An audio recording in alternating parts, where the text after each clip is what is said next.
अस्सलाम वालेकुम मेरे दोस्तों, सजनों और भेलियों। मैं हूं इजहार अहमद और वेलकम करता हूं आपको किचन गार्डनिंग चैनल पर। और उम्मीद भी रखता हूं कि आप सब लोग खैरियत से होंगे, फिटफाट होंगे, अच्छे से कामों में खूब अच्छे से बिजी होंगे। आज मैं उगाने वाला हूं कैप्सिकम ग्रीन, मतलब कि शिमला मिर्च। शिमला मिर्च की सीडलिंग के लिए सर्दी शुरू होने से पहले का टाइम होता है, मतलब कि सितंबर से अक्टूबर के महीने में आप इसकी सीडलिंग कर सकते हैं। आज सितंबर की 12 तारीख हो चुकी है, लेकिन सही टाइम 15 सितंबर से 15 अक्टूबर के बीच में होता है। ऐसे टाइम पर सीडलिंग करें जब टेम्परेचर ज़्यादा हाई ना हो। 35 सेंटीग्रेड से डे बाय डे नीचे डिक्रीज होता रहे टेम्परेचर, तब आप इसकी सीडलिंग कर सकते हैं। अगर कभी 35, कभी 40, कभी 45 रहे तो फिर इसकी सीडलिंग कामयाब नहीं होगी। सीडलिंग स्टार्ट तो हो जाएगी, पौधे तो बनना शुरू हो जाएंगे, लेकिन उसके बाद गर्मी होने की वजह से या तो ये मर जाएंगे या उनकी हेल्थ के ऊपर काफ़ी इफेक्ट होगा। इसलिए इसको सर्दी की वेजिटेबल कहा जाता है। तो इसकी सीडलिंग के लिए मैं मिट्टी का एक ट्रे से यूज़ कर रहा हूँ। ये करीब मुझे 35 रुपये की मिली है और इसके नीचे मैंने होल्स कर लिए हैं। मैं इस बार बड़े वाली ट्रे इसलिए यूज़ कर रहा हूँ ताकि हमारे ज़्यादा से ज़्यादा सीड्स आ सकें। पिछले साल मैंने सारी सीडलिंग गमलों के अंदर की थी, तो गमले छोटे होते हैं, 5 इंच का उनका डायामीटर होता है और इनका करीब 8 से 10 इंच का डायामीटर है, जिसकी वजह से हमें ज़्यादा स्पेस मिल जाएगी सीड्स को डालने के लिए। और साथ में जब पौधे बनेंगे उनकी रूट्स आपस में बाउंड नहीं होंगी और ट्रांसप्लांट करने में हमें आसानी होगी। आसानी से हम उखाड़ेंगे और उसको शिफ्ट कर देंगे। गमले की डेप्थ काफ़ी होती है, जिसकी वजह से रूट नीचे तक चली जाती हैं, जिसकी वजह से ट्रांसप्लांटिंग में प्रॉब्लम भी होती है उन लोगों के लिए जिनको एक्सपीरियंस नहीं है। लेकिन जिनको एक्सपीरियंस है उनके लिए कोई भी इशू नहीं है, वो आसानी से किसी भी चीज़ में सीडलिंग कर सकते हैं। तो इसके अंदर मैं ओनली मिट्टी यूज़ करने वाला हूँ। ये रही बालू मिट्टी, जिसके अंदर कोई भी खाद मिक्स नहीं है। बालू मिट्टी जो नर्सरी से मिलती है वही बालू मिट्टी कहलाती है। हर शहर की मिट्टी का रंग अलग होता है, तो आपके एरिया में जो नर्सरी पर मिट्टी मिलती है वही अच्छी मिट्टी होती है पौधों के लिए, तो आप वही यूज़ करें। बहुत से लोगों को पता नहीं चल पाता कि बालू मिट्टी क्या चीज़ है। बस ये माइंड में रखें, जो नर्सरी से मिट्टी मिलती है वही बालू मिट्टी होती है। बालू मिट्टी का मतलब यही होता है कि वो दरिया की मिट्टी हो या नहर की मिट्टी हो, क्योंकि नहर की मिट्टी के अंदर सैंड भी होती है और मिट्टी भी होती है, जिसको भल बोलते हैं। इसके अंदर रूट्स बहुत आसानी से डिवेलप होती हैं, ये चिकनी नहीं होती। ट्रे के अंदर मैंने मिट्टी भर ली है। ये कंप्लीट ड्राई मिट्टी है। ड्राई मिट्टी यूज़ करने से फ़ायदा ये होता है कि उसके अंदर ना तो फंगस होता है और ना ही कोई छोटे छोटे कीड़े। अगर गीली मिट्टी होगी, पुरानी मिट्टी आप यूज़ करेंगे गमलों में से निकाल के, तो उसके अंदर फंगस भी हो सकता है और कीड़े भी हो सकते हैं। इसलिए सीडलिंग करने से पहले उसको अच्छे तरीके से सूरज की रोशनी में, धूप में ड्राई कर लें और उसके बाद में गमलों के अंदर भर के उसके अंदर सीडलिंग करें। इससे सीडलिंग का रिजल्ट अच्छा मिलता है आपको। तो चलिए थोड़े थोड़े फासले पर बीज लगाते जाएंगे हम।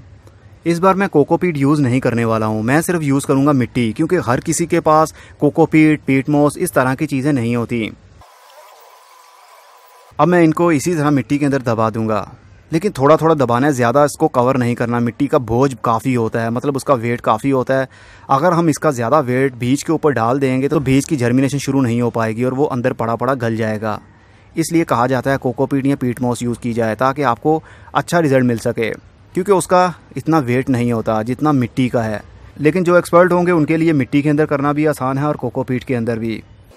लेकिन मैं आप लोगों के लिए ये कर रहा हूँ ताकि जिनके पास कोकोपीट नहीं है या पीट मोस नहीं है वो भी मिट्टी के अंदर कर सकें। आपने देखा मैंने थोड़ा थोड़ा इसको कवर किया है। बहुत ज़्यादा मिट्टी के अंदर बीज को दबा देने की वजह से जब हम पानी देंगे तो मिट्टी का वेट और भी बढ़ जाएगा और सीड नीचे दबकर गल जाएगा, जिसकी वजह से सीडलिंग शुरू ही नहीं हो पाएगी। अब इस वाले पॉट को मैंने, मतलब मिट्टी की ट्रे को मैंने एक प्लास्टिक की ट्रे के अंदर रख दिया है। अब ट्रे के अंदर हम पानी भरेंगे तो नीचे से जो ड्रेनेज होल है वहीं से वो मिट्टी पानी को लेती रहेगी और पूरा एरिया ऊपर तक गीला हो जाएगा।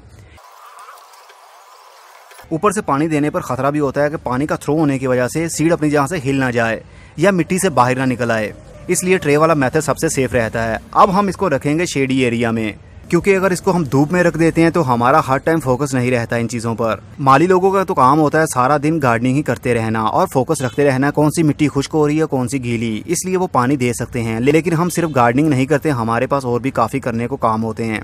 इसलिए इसको शेडी एरिया में रखें ताकि धूप लगने की वजह से मिट्टी जल्दी ड्राई ना हो जाए और आपको दोबारा पानी देना पड़े। अगर आप धूप में रखते हैं तो भी ठीक है, अगर छाँव में रखते हैं तो भी ठीक है, लेकिन मिट्टी इसकी ड्राई नहीं होनी चाहिए।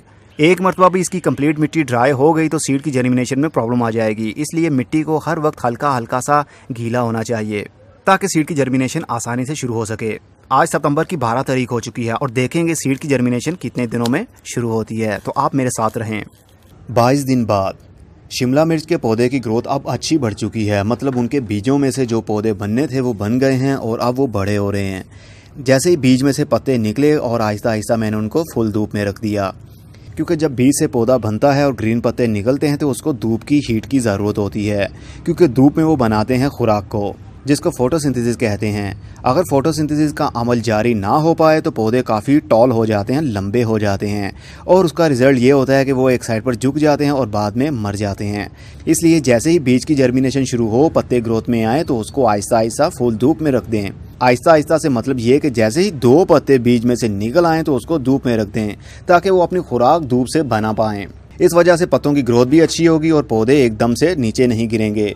और इस गमले की डेप्थ 2 इंच है। अगर 2 इंच का गमला आप धूप में रखेंगे तो आप खुद अंदाज़ा लगा सकते हैं वो 1 घंटा भी नहीं निकाल पाएगा और उसकी मिट्टी खुश्क हो जाएगी। इसलिए एक बड़ी सी ट्रे मैंने ली और उसके अंदर पानी भरा और उस पानी के ऊपर मैंने इस ट्रे को रख दिया, ताकि ये नीचे से पानी को लेती रहे और मिट्टी गीली रहे। अगर इसको पानी की कमी हो गई, अगर एक मरतबा भी मिट्टी ड्राई हो गई, तो नन्ही नन्ही सी छोटी छोटी सी रूट्स स्ट्रेस में आ जाएंगी और बाद में मर जाएंगी। अब इसको हम ट्रांसप्लांट कर सकते हैं, लेकिन अभी नहीं करूँगा, अभी कुछ दिन और वेट करूँगा ताकि इनकी ग्रोथ और अच्छी हो जाए। 26 दिन बाद कैप्सिकम की मतलब शिमला मिर्च की ग्रोथ अच्छे से शुरू हो चुकी है। सारे के सारे सीड ही जर्मिनेट हो गए। कुछ सीड जर्मिनेट नहीं हुए, लेकिन उसकी कोई परवाह नहीं, क्योंकि हमारे पास इतने ज़्यादा पौधे हो गए हैं। इनकी केयर ही हम ठीक से कर लें तो यही काफ़ी है, क्योंकि एक बीज मतलब एक पौधा, और एक जो छोटा सा पौधा है ये फ्यूचर में एक बड़ा पौधा बनेगा और इसको शिमला मिर्च भी लगेगी। तो ज़रा सोचिए, इसके ऊपर मेहनत भी तो होती है, इसको खाद की ज़रूरत भी तो होगी। इसलिए घर के हिसाब से थोड़े से पौधे भी काफ़ी रहते हैं। तो चलिए अब टाइम आता है इनको ट्रांसप्लांट कर लेने का। आपने देखा ओनली मिट्टी के अंदर हमने जिस पॉट के अंदर हमने सीडलिंग की, इसकी गहराई सिर्फ 2 इंच है। इसके अंदर सीडलिंग अच्छे से शुरू हुई, मिट्टी के अंदर भी हमें अच्छा रिजल्ट मिला। कोई कोकोपीट, कोई कंपोस्ट या गाय का गोबर इसमें यूज़ नहीं किया गया। ओनली मिट्टी ही काफ़ी रहती है, लेकिन मिट्टी अच्छी होनी चाहिए, जैसे कि बालू मिट्टी जो मैंने यूज़ की है, नहर की मिट्टी या दरिया की मिट्टी, इन दोनों में से आप कोई सी भी यूज़ कर सकते हैं गार्डनिंग में। इसको ट्रांसप्लांट करने का बहुत ही आसान और अच्छा तरीका ये है कि एक बड़ी सी ट्रे लीजिए, ट्रे के अंदर पानी भरिए और इस गमले को इस ट्रे के ऊपर रख दें, ताकि ये नीचे से पानी ले ले, और ऊपर से भी हम पानी डालेंगे ताकि ऊपर वाली जो मिट्टी है वो नरम पड़ जाए, हम पौधों को उखाड़े और उनकी रूट्स टूट ना जाएं। ये मेथड है सबसे सेफ और सबसे आसान, हर कोई घर में कर सकेगा। अक्सर आपने देखा होगा और नोट भी किया होगा, जब आप पनीरी को ट्रांसप्लांट करते हैं तो नई जगह पर जाने के बाद में बहुत सारे पौधे मर जाते हैं और कुछ ग्रोथ करते हैं। लेकिन ये वाला मेथड यूज़ करने से आपके जितने भी पौधे हैं सबके सब सर्वाइव करेंगे नई जगह पर जाकर, एक पौधा भी नहीं मरेगा। उसकी रीज़न ये है कि जब हम पौधों को अब निकालेंगे, ये देखिए कितनी अच्छे से इसकी रूटिंग शुरू है। अब इस पौधे को हम रख देंगे पानी के अंदर। इसकी जड़ों ने जितना पानी लेना हुआ वो यहीं से लेती रहेगी और नई जगह पर जाकर इसको पानी की जल्दी कमी नहीं होगी। जब छोटे से पौधे को पानी की कमी होने लगती है तो वो एक साइड पर झुक जाते हैं। ऐसे में अगर पानी उसको प्रॉपर ना मिल पाया तो वो मुरझा जाता है। इसलिए हमने पानी की कमी इसको होने ही नहीं देनी। इसी तरह हम उखाड़ते जाएंगे और इस पानी के अंदर रखते जाएंगे। इनकी जड़ों को हवा भी लग जाए तो भी घबराना नहीं, सिर्फ पानी की कमी बिल्कुल नहीं होनी चाहिए। अब मैं इन पौधों को ट्रांसप्लांट करने के लिए प्लास्टिक का एक गमला यूज़ कर रहा हूँ जो 3 इंच का है, और इसके अंदर 3 हिस्से मिट्टी और 1 हिस्सा गाय का गोबर मिक्स किया हुआ है। अगर आपके पास कंपोस्ट हो तो 3 हिस्से मिट्टी और 1 हिस्सा कंपोस्ट भी मिक्स किया जा सकता है। गमले के अंदर सिर्फ मिट्टी को भरा है, लेकिन इसको मैंने पुश नहीं किया है, हार्ड नहीं बनाया, नहीं तो ये कॉम्पैक्ट हो जाती है और नए पौधे की रूट्स को मुश्किल होगी नई ग्रोथ बढ़ाने में। इसलिए मिट्टी को गमले के अंदर भरने के बाद में उसको पुश नहीं करना। अब हम पौधे को लेंगे, इसकी जड़ों को हवा भी लग जाए तो भी कोई घबराना नहीं है आपने, क्योंकि इसने जितना पानी लेना था वो अब यहाँ से ले लिया है। करीब 15 मिनट से ये इसी पानी के अंदर डिप है। अब जल्दी इसको पानी की कमी नहीं होगी नई जगह पर। अब हम इसको बहुत ही प्यार से शिफ्ट कर देंगे इस गमले के अंदर। अगर इसको 7 इंच के गमले के अंदर शिफ्ट किया जाए तो अच्छा रिजल्ट मिलता है, क्योंकि मैं चलूँगा स्टेप बाय स्टेप और मेरे पास इतनी स्पेस नहीं होती कि मैं बड़े गमलों के अंदर लगा कर इसको अपनी छत के ऊपर रख पाऊँ, क्योंकि बहुत सारी सीडलिंग करनी होती है मैंने। तो ऐसे में हर किसी की 2-2 या 3-3 वैरायटीज़ रखता हूँ। अब इसको मैं रख दूँगा पानी के ऊपर। अब ये नीचे से ही जो ड्रेनेज होल है वहीं से पानी को लेता रहेगा गमला, मतलब मिट्टी इसकी गीली हो जाएगी। जब ऊपर वाले सरफेस तक मॉइस्चर पहुंच जाएगा उसके बाद हम एक्स्ट्रा पानी जो होगा वो निकाल देंगे, या फिर इन गमलों को निकाल कर हम शेडी एरिया में रखेंगे कुछ दिनों के लिए। जैसे ही उनकी नई रूट्स डिवेलप होने लग जाएंगी, ऊपर से पत्तों की ग्रोथ शुरू होगी, देन हम इनको रख देंगे फुल धूप में। मेरे पास 9 गमले थे और 9 गमलों के अंदर मैंने इनको शिफ्ट कर दिया है। अब मैं भी इनके पत्ते एक साइड पर झुक भी सकते हैं पानी की कमी होने की वजह से, लेकिन जो मेथड आपके साथ शेयर किया है मुझे 100% यकीन है कि एक भी पौधा आपका मरेगा नहीं और ना ही वो झुकेगा। जिस तरह अभी आपको दिख रहा है ये इसी तरह ही स्टैंड रहेंगे। इसका पार्ट 2 आज से ही शुरू हो जाएगा। जो आप देख रहे हैं ये है पार्ट 1 और ये पार्ट मैं यहीं पर कंप्लीट कर रहा हूँ, क्योंकि आप लोग कहते हैं कि पार्ट्स की सूरत में वीडियोस बनाया करें ताकि आप लोगों को भी पता चल सके कि मेरे प्लांट की ग्रोथ कैसी चल रही है और आपकी कैसी चल रही है।